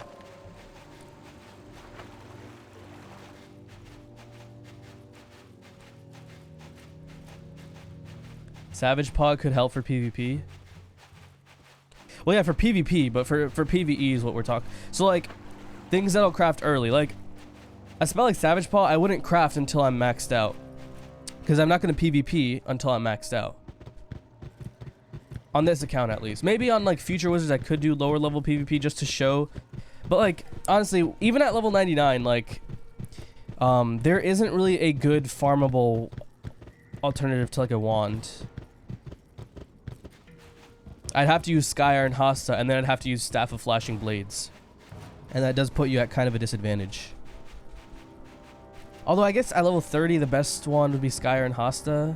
So I guess, actually, never mind.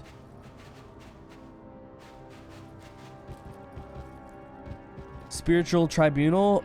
I mean, what does Spiritual Tribunal do? I don't think it's not an AoE, is it?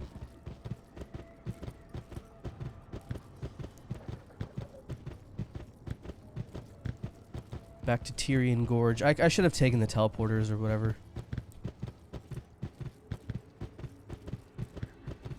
Reindeer Knight for low-level Ice Wizard. Reindeer Knight is very, very good. It does more than Blizzard. For PvE battles, I would definitely use Reindeer Knights. And honestly, because the damage is so high, I'm not sure, like, when you're fainting and stuff like that before you have Frost Giant, it might also be useful. And Reindeer Knight, you can always farm the... So, do you only get Spellaments for Reindeer Knight during the holidays, or can you still get the Reindeer Knight Spellaments from Lore Master regularly as well? Because I could make that a thing where if once I make an Ice Wizard, like, regularly for, like 20 minutes each episode, I could farm Lore Master. Only holidays? Okay. Well, hopefully, when we create our Ice Wizard, it's during a holiday, and I can get Reindeer Knight early. But then, I feel like that would kind of mess things up a bit, because then, like, since this is kind of a tutorial series as well, then anyone trying to, like, get an Ice tutorial, they'd be like, oh, well, you just happened to be lucky and got Reindeer Knight. So, I don't know if I want to farm Reindeer Knight until I get Frost Giant. Because then I still be able to show, like, the grind, like, before you even have a natural Ice Blade spell. So, yeah. It isn't a luck thing. I know it's not really a luck thing, but, like, again, it is a limited time thing. That's the problem. At the same time, it's also a useful spell in PvE, so I don't know. It's like when you got Headless. Well, but the thing is, like, Headless, there's no use for it in PvE. And I also got Headless. Like, maybe at lower levels, Headless could be useful, but I didn't have Headless at lower levels. I had Headless once I was level 60 plus, right? So...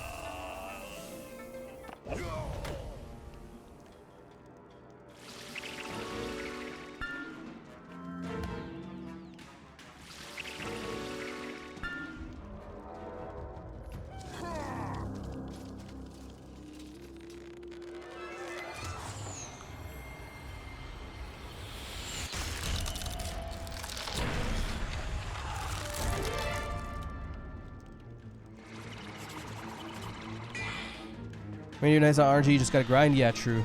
Like, once the holidays come out, then it's a grind. But again, like, it's mainly the fact that it's a limited time spell, and because it's useful in PvE, I don't know if I want to... I don't know, dude. I'll definitely... I just hope... You know what?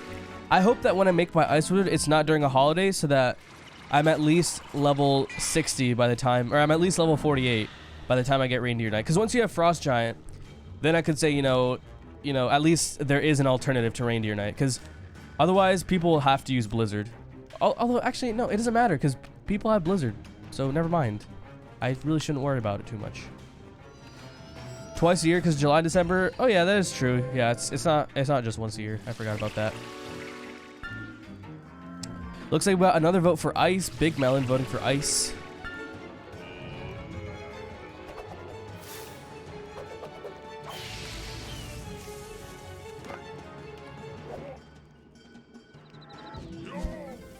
Wait, I just realized, hold on.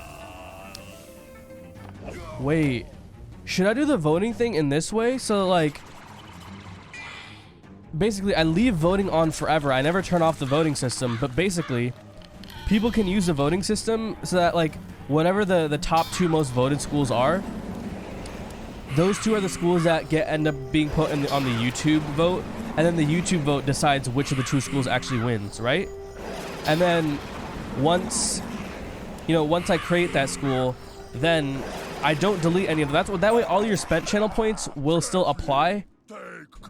All your spent channel points will still apply, but then I also like keep on applying the new points as well, and then people can like individually adjust. So like, let's say let's say a certain school wins, but then the next school, a close second, that school would be in the next. So after I finish the second wizard, when I'm picking the third wizard, whichever 2 schools are most popular at the time, then not including the wizards I've already created, those are the top 2 votes as well, right? I don't know if that made any sense, but I feel like that's a good idea, because that way people that have spent their channel points and their school hasn't won, those channel points won't be wasted. They'll still be counted, but at the same time, it makes it so that because Twitch vote and YouTube vote count differently, and it's kind of hard to make that fair, I make it fair by making it so that those 2, like, the YouTube vote is voting for the top 2, between the top 2, while the Twitch vote is to try to give one school more popularity. So like the 2 schools with the most popularity by the time I put up the YouTube vote, those are going to be the 2 wizards that are in the YouTube vote. I think that's a great idea. I don't know, what do y'all think? I feel like that's like the best way to go about that. Not do another death wizard.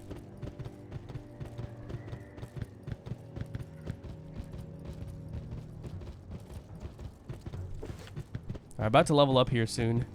Dude, I've been questing very slowly this app. I don't know if, okay, to be fair though, I failed. I had to do the whole like defeat and collect things. I've had to do those so much. So I guess that's one of the reasons why I'm questing so slow this episode. Also, for whatever reason, I'm not using the teleporters. I mean, at this point, I'm so close to Crescent Beach that I might as well just keep on going like this. Like, it's literally right there. That sounds fair?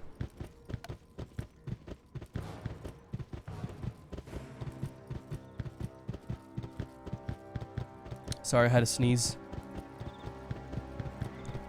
People's ideas may change depending on your second wizard. I mean, that's true, but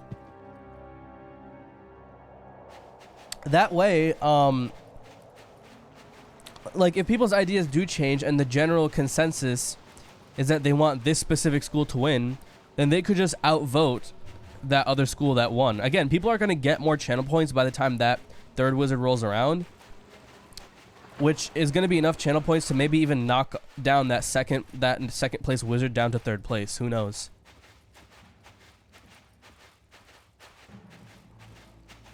And I feel like it's really hard for me to come up with a voting system, but this one to me also sounds the nicest. Yo, Staving or Staving, thanks so much for the Twitch Prime sub.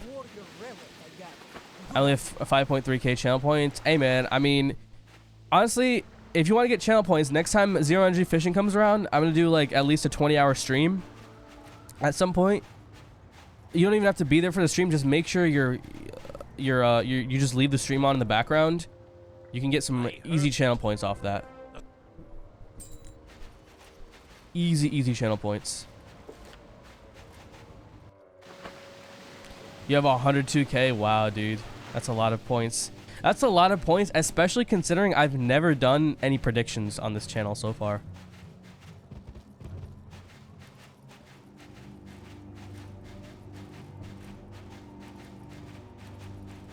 Excited for your Darkmoor solo? I'm excited too, dude. Because, like, first of all, the Darkmoor fight, it's a very fun solo. Like, I know there's a lot of RNG, but it's a very, like, I feel like in terms of strategy, there's nothing that I've had to prepare more for than the 3 Darkmoor fights. For Corporal Tennyson, I already had the strategy figured out. It just took me so many attempts when I did it on my other Death Wizard. That's just because the fight is so RNG reliant, but like the Evgeny fight, yeah, it's a pretty RNG fight, but again, like there is like you have to, like, the strategy has to be very, very specific. Called dedication. A wizard With this system, would the votes still count towards the final tally? For instance, the number 1 pick has twice as many votes as the number 2 pick. I don't know, cause like, I feel like if the Twitch's votes purpose is to make 2 schools very popular, then like, I feel like then the YouTube votes wouldn't matter as much. Let's say the Twitch vote is like dominating 1 school, but then it's dominating it by so much that the YouTube vote literally won't make a difference, and then there's no point in me even doing the vote. I don't want that to happen. I want there to be a YouTube vote. Because, like, yeah, you could say that, you know, I'm rewarding the people who are watching the stream, but at the same time, some people, they just can't make it to the stream. They're, like, based off of, like, where they live. I also don't want to make it so that just because people, like, you know, maybe they like the series, they enjoy the series, but they can't watch it because of work or because of their time zone, or because, you know, they like to watch a certain episode in different parts, play it at 1.5 times speed, whatever their reason is. I don't want to punish people from having a say just because they can't watch the series because of whatever reason, you know? So, yo, Tuckwise, thanks for the Twitch Prime sub as well. Really appreciate it. Wait, is this an instance dungeon? Hold on. Wait. I was not paying attention. I think this is an instance dungeon. My mom is making me use my data because we've used all of our internet and the stream is lagging. Ooh. I'm gonna be honest, Sprat, if I were you, I would probably turn down the quality. And yeah, dude, I hate Cox freaking data restriction. It's so dumb. What was the character that you're on? Exclamation point level. And yeah, it looks like someone already put the command in. Makes sense, but I don't think 30 votes will do that much to sway. You have thousands of viewers on YouTube. Well, I mean, I have thousands of viewers, but not all those thousands of viewers are gonna vote. So I don't know. I really like the idea of like having a popular vote with like Twitch to determine the 2 most popular, and then doing a second vote that like YouTube can determine. I kind of want them to have a say.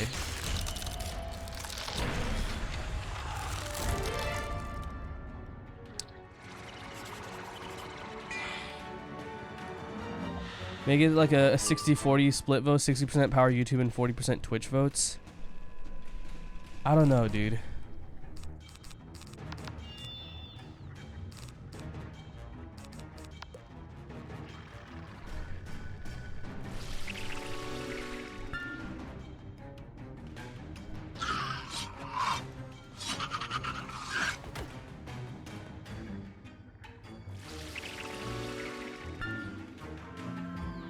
It would be, no, I don't think, life is definitely not going to be hard to solo. Life is probably the second easiest school to solo on. You have the 3rd highest health. You have high resists, and you're the only school with like, you have the best heals, the best heal boosts as well, so. Gives the Twitch votes some weight. Well, keep in mind, y'all, Twitch votes directly influence which 2 schools the top 2 votes will go towards. So YouTube already has that power taken away from them. They're going to be forced to vote from 1 or 2 schools, between 1 or 2 schools. So Twitch already has a lot of power. And also Twitch can vote as many times as they want as well, per person. I soloed my life to max. It's easy. Yeah. Life is definitely like, it's at worst, it's the second easiest school to solo. At worst. It may even be easier than death, although I just think that because honestly it's probably is second though. It's still probably second easiest because death, like drain spamming, is just having to cast 1 spell is a lot easier than I don't know why I just bladed 3 times. I guess I'm being dumb. Storm would be the hardest. Well, I think balance would be the hardest, but Storm might be if anything, Storm would be the least effective. Because again, there's 2 different like things that you have to consider with soloing. How easy it is and how effective it is. Effective is, you know, it like with the tools you're given, it can solo like these battles. Easy is, you know, how much strategy do you have to come up with? Do you have to like really think about it that much to solo with it, or do you not have to think as much? Like with death, you really don't have to think about it too much. You could solo most of the game, even certain hard battles, just by Scarecrow spamming. And I have done that. I use Scarecrow. I mean, you use Scarecrow spamming when you farm Aphrodite. I use Scarecrow spamming when I did Cerberus. Oh yeah, that actually wasn't an instance dungeon, so that's good. How is life so easy to solo? Dude, you have the best heals. You have the second or third most resist, the third most health. Force Lord does a lot of damage now. It's a great spell. And you have the most heal boost, and you have natural heals. And you have the most variety of heals as well. And yeah, life has very good damage output as well. Dude, the majority of the hits that you're going to use in PvE are your rank 48 hits. Even for Storm. For most of the game, you're going to be using your level 48 spells. And Force Lord is like it does more damage. It does almost as much damage as Stormlord, dude. It does more damage than Scarecrow. And Life's blades are just as much as Death blades. So yes, Life has very good damage. If my Death here has very good damage output, Life is also going to have a lot of damage output. So yeah. I mean, yeah, early on it might be a struggle, but again, like early on, Life has a better AoE from a pet than Death. Like Death, I have to use Colossal Frog, which is super weak. Leaf Storm is actually decently powerful. Okay, I need a little under 100,000 more XP to level up. So this quest right here won't level me up.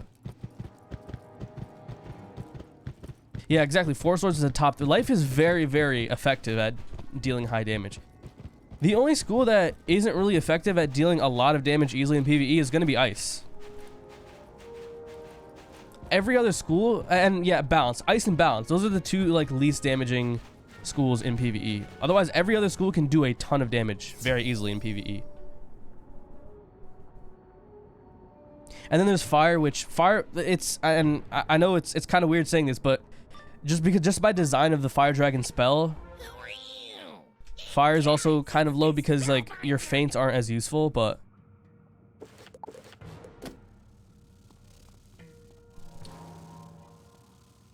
Power Nova does 665, also Judgment can do mass. Well, remember, again, most of your damage comes from your blades, and your blades are the weakest on the Balance, so that's why Balance is like on the level of Ice in terms of like how much damage it can really do.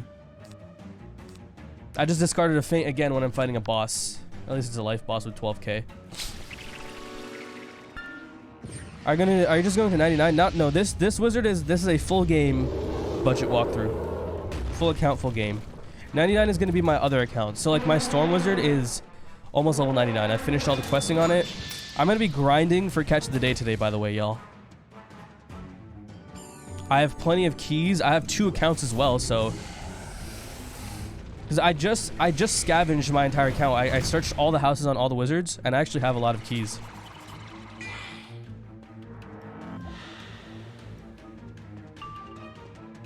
And the thing is, if you're with a full team, if everyone has at least 1 key, I'm pretty sure that if you're not terribly unlucky, you can get keys faster than you can spend them. Okay, Mono Bear's doubting. Okay, dude. Mono Bear's doubting that we're gonna get the spell. We'll see, dude. My level 1 can farm some more. We'll see. Definitely coming with you. Here's the thing, y'all. Whoever... We can, like, it doesn't have to be with just one team. Like, a lot of people can form their own teams. Again, if you're farming with the same 4 people, that's the most effective strategy.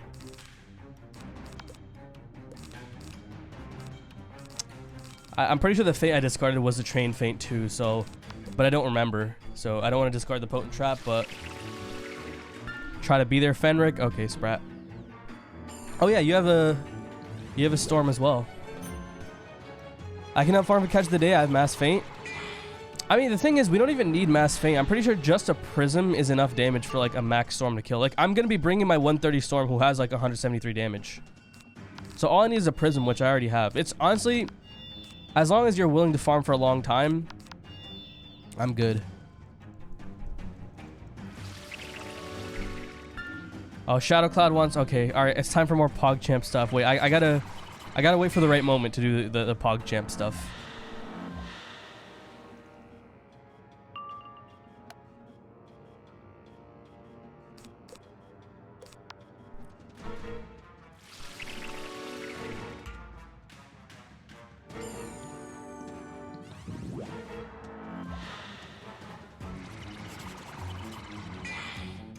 Waz, is that the name of the boss? Oh, not yet. It's not the right moment yet, y'all. It's not the right moment. I'll let you know when it's the right moment for the hype. The hypest part of the stream. I gotta prepare myself. Do we need keys to help farm? I mean, you don't need keys. It's just that I prefer, once you start getting keys from the battle, I prefer you start using them. You don't have to be the one to use them every time, but just every now and then make sure you use them, just so that, like, we have, like, a... Like, the person with the most keys should be using the most keys. And then eventually there's going to be a point where, like, everyone has the same number of keys, and we have plenty of keys, to the point where we probably don't need to ever farm for keys, because you get keys very often from that battle. How close are we? We're very close. We're going to be at 99 by the end of this episode. And then by the end of next episode, we'll at the very least reach Rattlebones. Next episode, it's depending on how long it takes, it's going to be a longer than 2 hour episode or a shorter than 2 hour episode. I want to stop tomorrow's episode once I hit level 100. Oh no, let me not. Oh, I almost accidentally accepted a side quest. All right, Taylor Courage and Crescent Beach. I mean, we're already in Fort Rockius, so I might as well walk there. Yeah, you can get keys from the battle, and there's a very good chance that you get them too. And yeah, it's wooden skeleton keys to do that battle. So yeah, I'm gonna equip energy gear, but I'm gonna do it right before I get a quest where I get 40,000.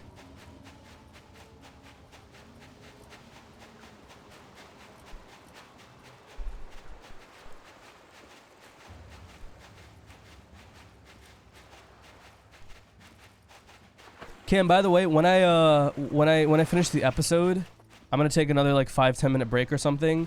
You can change the stream title to Farming Catch of the Day, Promethean Storm, PvP.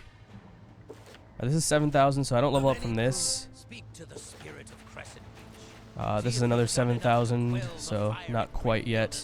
Is your next wand upgrade the legendary wand on this wizard? Yes, unless I get if I get the professor's wand from these packs that I open, I'll probably use that. Outlander, you have found them. All right. Okay, this gives 90,000 XP. So okay, at the end of this quest, hopefully I remember to put on my energy gear. What are the odds that I forget? What are the odds that I forget? You've probably explained this, but when you get to Darkmoor, do you think you'll be farming with a bunch of max levels or a mix of people who also need to farm? I'm not going to be farming with max levels. I don't want people to carry me. I want to farm with a team that needs the gear. And also, actually, I'm not going to be farming Darkmoor. That's not going to happen. If there's anything I farm, I'm going to farm the Yevgeny battle. And Aphrodite. Those are the only two things I'm going to farm. And I'm going to go with people that need the gear for both of those, and preferably not max. Again, I don't want to be carried. I want to go with a team where everyone can work together, but everyone is not like, it's not like, you know, one person super stacked or whatever. All right, here we go. Hopefully this is an instance. It is not an instance dungeon, so yeah. I could also do team up, but the thing is, like, it's because I'm streaming this series, team up, like getting a true team up experience would only work if I did an offline episode. And also, like, I'm not gonna team up because, like, you should only team up if you're planning to fully run the dungeon. I dislike it when people team up and they're like, oh guys, first battle. Like, no, you can easily find people in the comments to do first battle. There are more people that are willing to do only the first battle than are willing to do the whole dungeon. Team up is for that purpose, doing the whole run. So, but yeah, I'm not gonna be farming Malice here for Darkmoor. Because I already have Bone Smasher Crocopatra gear, because I'm not even starting Darkmoor unless I have Bone Smasher Crocopatra gear.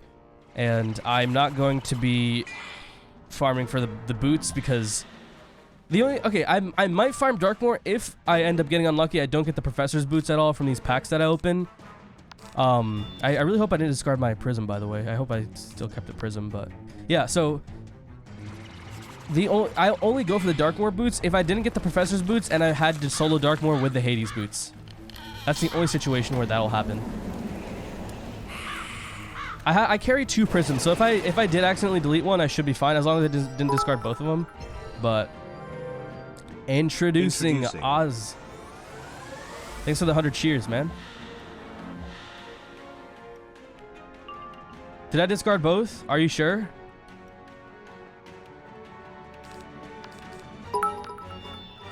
Oh, here we go. The 2021 Nissan Rogue. You think it Rogue does it? With the ability to get up and go at a moment's notice, the drive to explore new ideas never ends. So while others may contemplate the next adventure, you're halfway there with a smile on your face. Win life. What?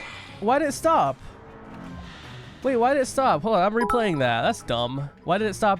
Why did the TTS stop? The 2021 Nissan Rogue. You think it Rogue does it? With the ability to get up and go at a moment's notice, the drive to explore new ideas never ends. So while others may contemplate the next adventure, you're halfway there with a smile on your face. Win life. Dude, why is it stopping? Alright, I'll finish it off. Win life, go Nissan Rogue. Starts at only $25,650. Double exposure. It wasn't part of my contract, but you know what? I had to at least try. I read it off for you at the end. And yeah, Nissan approves this message. I've been grinding ads for days. Wait, do ads actually give you bits? That's kind of poggers. Do ads actually give you bits on Twitch?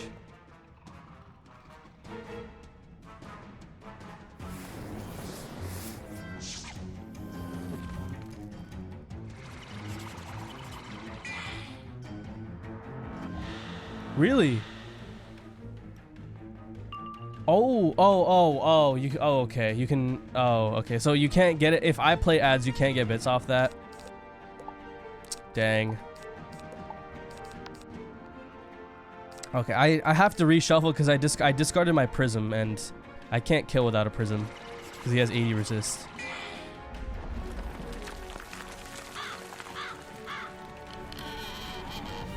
It's a very small amount. When are you gonna upgrade your ring? I already upgraded. I have the Aphrodite. I have the Alpha and Omega ring already. I already upgraded that ring as soon as I hit 90. You get 5 to 25 bits per ad. Dang, that's a lot of ads then to watch. I appreciate the cheers though. Do you know what who the Dream SMP is? Oh, they're doing a challenge with Mr. Beast. I have no idea what that is, but I'm assuming it's a Minecraft thing, right? Doesn't SMP stand for Survival Multiplayer?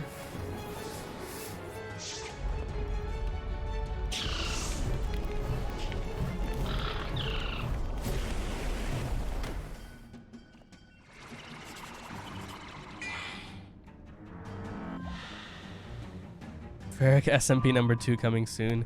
I have to. I should do something where I do like a Minecraft survival thing, but I want to wait. Like right now I'm like grinding Wiz like crazy, so I don't want to do other content quite yet. So this battle took an unnecessarily long amount of time. I want my Nissan ad. I wonder if Nissan buys ads on Twitch. It seems like a weird platform to buy ads on, but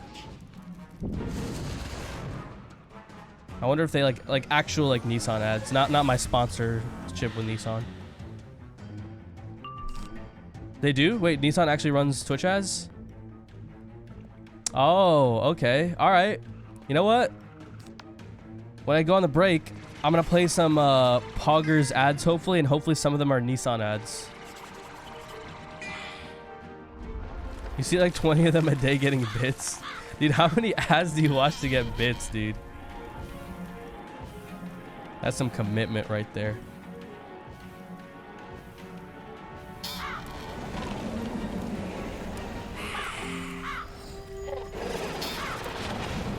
Yo, Pounds, how you doing? Welcome.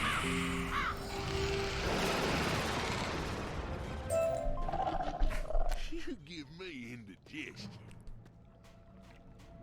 Ooh, a 95 accuracy opal. If only it was a death accuracy. Okay, ooh, hold on. Let me equip energy gear first. I don't know if this is probably the one that levels me up. Okay, never mind. Better to be safe than sorry, so yeah. Wizard101. Plus 95% accuracy. Nah, 95 accuracy, Jewel. Level 95. Plus 5%. Hey, what's up, Trevor? I'm alright. I woke up feeling kind of weird today, but I'm feeling a little bit better. How you doing?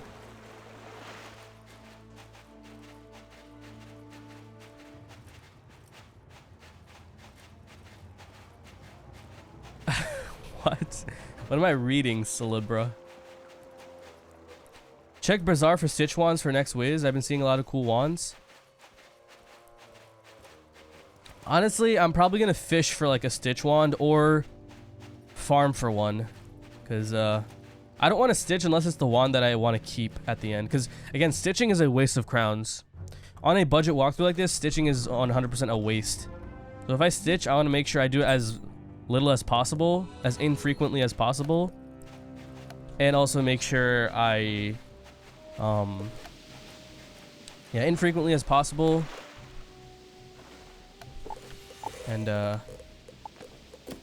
make sure it's, you know, something that I actually want. So yeah. Okay, let's go home. Let's go to the pet pavilion.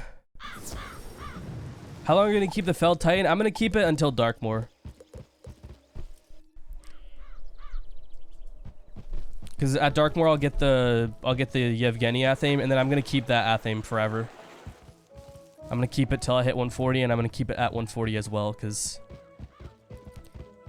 like a Morgant / Yevgeny, those are just the best Athames all the way to the end of the game for PvE purposes. So, are you going for Morgant or Shane for Amulet? So I'm gonna get both. I'm gonna get the Shane Amulet because I need the Shane Amulet to be able to solo things like Yevgeny and whatnot. Or at least, I mean, I don't know if I need it, but the 4% resist that you get, that's very, very helpful. You also get some health. You get some pierce. You get some crit. It's a really nice amulet. And you can get it before you do Graveyard solo, so... Alright. Anyways, make sure I have the right pet equipped. The Decathlon pet. This is the one. I could put Duke Bosco and Young Daisy at home. But let's train this pet up. I believe it does get to Epic now. I have enough energy to train to Epic. Alright, here we go. Michael Silverflame making the plays. It does look like he's training his pet, his Decathlon pet, up to Epic here. It does cost 8 energy. He is spending 1 Mega Snack each time he spends that 8 energy. But we are approaching Epic here. Let's see. He is using the method, the strategy of feeding each Mega Snack to try to keep the numbers consistent. That does ensure that all of his stats will always go up to max, all the useful stats at least. But it looks like we are closing in here. Michael Silverflame making the play, playing again, spending the energy. Let's see what the pet gets. The pet gets Sprightly, one of the towns that he does want, and he also gets an Elemental token, which is very useful for unlocking that Frozen Kraken ability eventually. This pet is turning out very well. Michael Silverflame making the plays. Now we're going to move on to an ad break real quick. Not an actual ad break, but, you know, we're stopping the commentating, or the commentary for now until I get back into a battle. We'll see you after the break. Alright, y'all, this is an ad. We're now doing a normal pet snack feeding. And then questing. Boom.